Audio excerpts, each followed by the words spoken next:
There seems to be many people currently pushing the argument that one shouldn't eat meat or have children because we need to save the earth. Look, I'll take a win where I can get it. If your reason for not having children is because you want to save the earth, then fine. That's one more child that can be spared from the slaughterhouse of life. My question is, does the earth really need to be saved?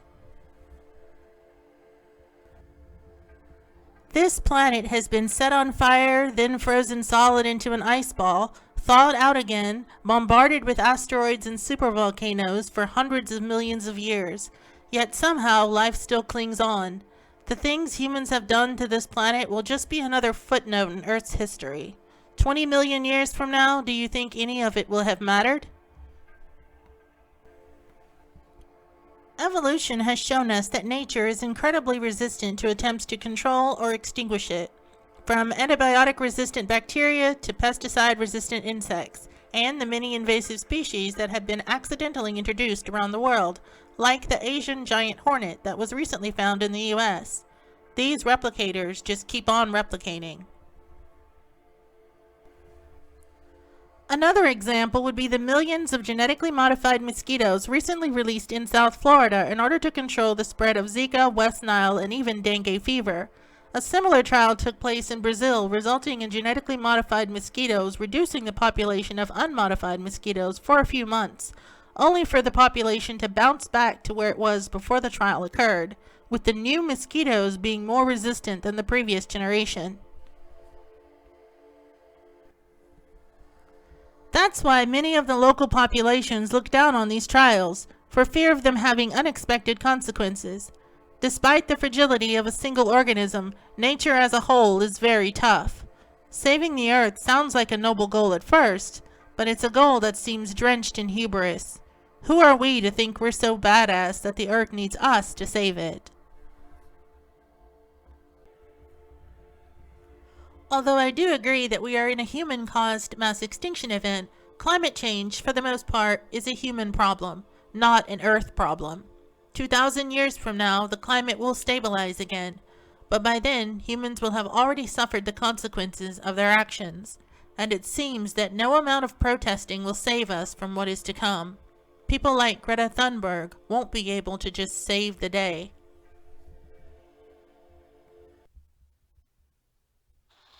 Yet you all come to us young people for hope.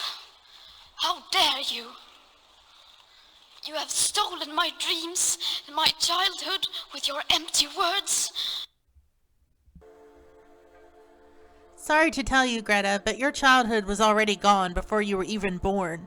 Corporations knew what they were doing and knew that future generations would have to pay the price for their greed and carelessness, but they didn't give a damn, because there was just too much short-term profit to be made. As long as those profit-driven institutions stay in place, any progress towards environmental sustainability will be painfully slow, hampered by the constant incentive to cut corners and make more profit. It's going to take countries working together towards the common goal of environmental sustainability in order to make a dent on what has already been done. Call me a pessimist if you want, but I just don't see that happening anytime soon. It has been said that if protesting really made a difference, they wouldn't allow us to do it. It's almost as if protests are allowed so people can have a way to vent their frustrations and have a place to channel their desire for change, all while the powers that be continue right on doing whatever it was they had planned on doing in the first place. People desire to be heard and have actions taken, but protesting seems futile at best. There's just too much money to be made from continuing business as usual. Money seems to be the only real god on this planet, and people are made to worship it whether they want to or not. Trying to get governments and politicians to change by marching in the streets with signs and holding up traffic just seems like an act of futility. It's futile because pointing the finger at corrupt politicians or greedy corporations and saying if only these bad people would stop what they are doing, everything would be better. You never hear them complain about the systems that put those bad people in power in the first place. They keep complaining about the smoke without ever asking what the hell is causing the fire. Another example of why saving the earth might not be possible even if we wanted to is war. Just look at the violence and death going on in Ukraine right now. People have been butchering each other on battlefields for thousands of years, and they have yet to outgrow it. So many different ideologies and belief systems. Everyone wants to do things their way, and everyone is competing for the same resources on a planet that is getting more and more depleted each year. I find it very difficult to believe that there's going to be a peaceful end to any of this. Even if we were to somehow get climate change under control, we would still be facing the same greed, competition, and exploitation that has fanned the flames of war since humans first stepped out of the jungle. At the time of recording this video, Russian troops are already beginning their assault on the capital of Ukraine. Whatever the outcome of that attack, many countries have already decided to financially make life difficult for the Russian government as a consequence of that invasion. Now, I'm sure that making the guys sitting on the largest nuclear arsenal in the world feel desperate and overwhelmed will definitely not lead to anything bad. Nope, nothing bad at all. What could possibly go wrong?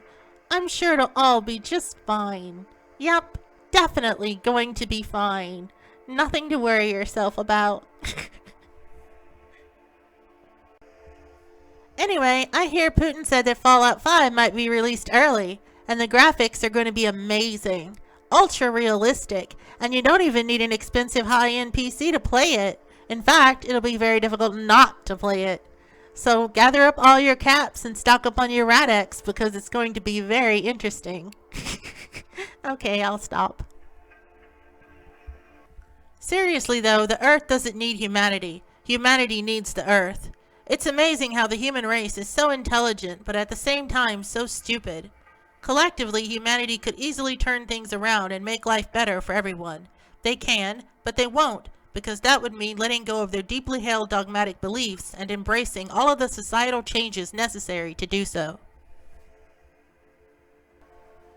It's well within our technology to feed, house, and improve the lives of all the people on this earth, not just some. Humanity could become stewards of the earth and slowly start to heal from all of the psychological damage done to us by previous institutions that were ruled by greed, competition, and exploitation.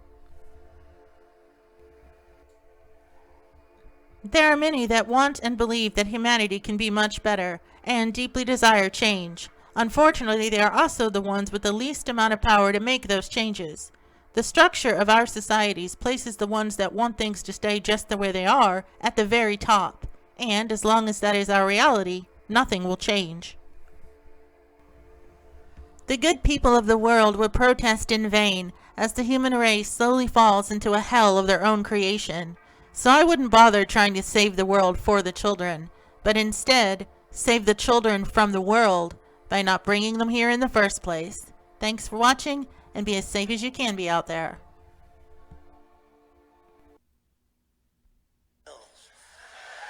And the greatest arrogance of all, save the planet. What? Are these fucking people kidding me?